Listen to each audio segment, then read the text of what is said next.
Hello and welcome to this episode of Ways to Change the Workplace with myself, Prina Shah. I love what I do. I'm a global leadership coach, a consultant, a trainer, a keynote speaker, a podcaster. I help you to develop your leaders, your teams, and I help you to optimize your organizational cultures. I'm here to help you find ways to change your workplace. Why? Because we spend more time in our waking day at work than we do with our loved ones. It has to be a good place to be. So in this podcast, you can expect a mix of interviews with amazing thought leaders and then some solo episodes from myself as well. Strap yourselves in. So anger management at work. Let's discuss it. Let's all just discuss what we really don't, but what we should. We really get angry at work sometimes, and to admit that takes guts. So kudos to you for tuning into this episode. And then let's move on to the reasons why you may get angry at work. It may be due to different personalities, as in personality clashes. It could be due to high pressure. It could be due to a lack of resourcing. You could be getting angry due to inefficiencies. You could be getting angry due to unfairness at work. You could be getting angry due to bad leadership. And the list goes on and on and on and on. I have supported many an organization, an executive team, a leader, a team on the ground, through consulting, through the work that I do with coaching, and through the kind of training that I facilitate and design tailored stuff. A lot of it does come down to the root cause of anger management. So this issue spreads far and wide. And I posted something recently on my Instagram, and it got so many comments in my direct messages. You cannot believe it. So I thought I'd do an episode on anger management, and I'm going to give you a Zen story. But before I give you a Zen story on anger management, let me show you. I'll try and play the video in audio so you can hear what it is. So if you're listening, then what it is it's a cartoon, and I'll press play and then I'll inform you who it is attributed to.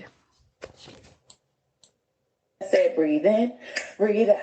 I'm not gonna scream and shout. I said breathe in, breathe out. Don't knock their ass out. I said breathe in, breathe out. I'm not gonna scream and shout. I said breathe in, breathe out. Don't knock their ass out. I said breathe in, breathe out.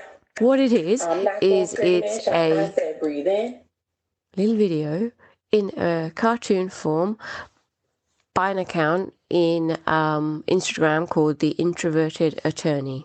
Hilarious, a bit repetitive and annoying after a while, but you get the message, and it may well resonate to you as well. And the strapline, or the little text in front of at the top of the video, says, "My inner dialogue when someone's rude at work, but I still have bills to pay." I said breathe in, breathe out, blah blah blah. I'm not gonna knock their ass out. Something along the lines of that is what it was. So there you go. We've all felt that. Clearly, because so many people message me privately on Instagram when I put that up. So let's talk about anger management at work.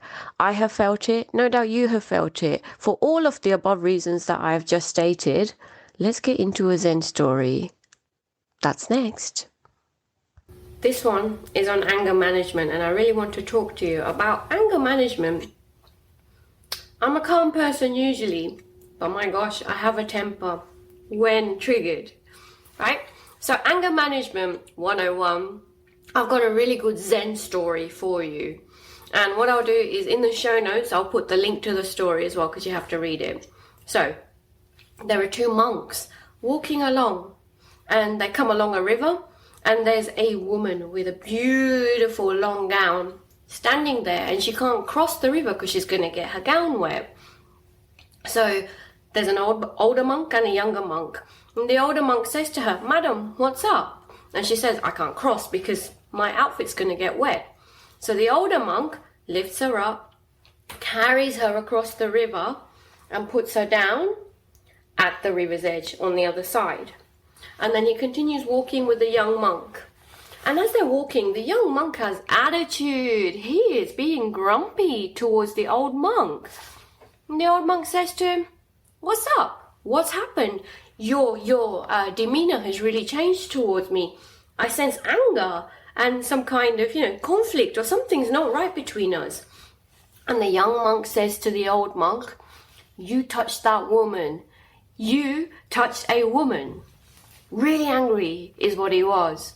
And the old monk calmly says to him, "I left her at the riverbed. You're still holding on to her." Think about that. When it comes to anger management, we hold on to a lot of stuff. So my question to you is, what kind of things are you going to leave at the riverbed, where they should be? And what kind of things do you need to hold on to? There's a differentiation between the two, and I hope you get to differentiate between the both.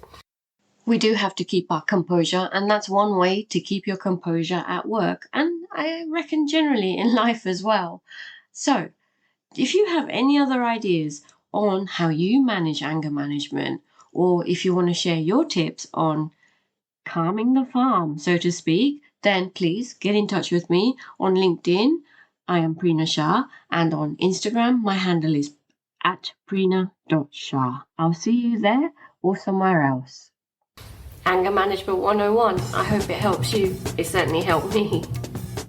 How good was that episode? If you liked it, be sure to share it with a couple of other people. Also, in the show notes are details about my newsletter. Keep in touch. I send a newsletter out around once a month. It won't be spammy. It will be very practical. And if we're not connected on LinkedIn yet, we must be. Connect with me on LinkedIn. And on Instagram, I am prina.shah. I will see you somewhere else or in the next episode. Until then, goodbye.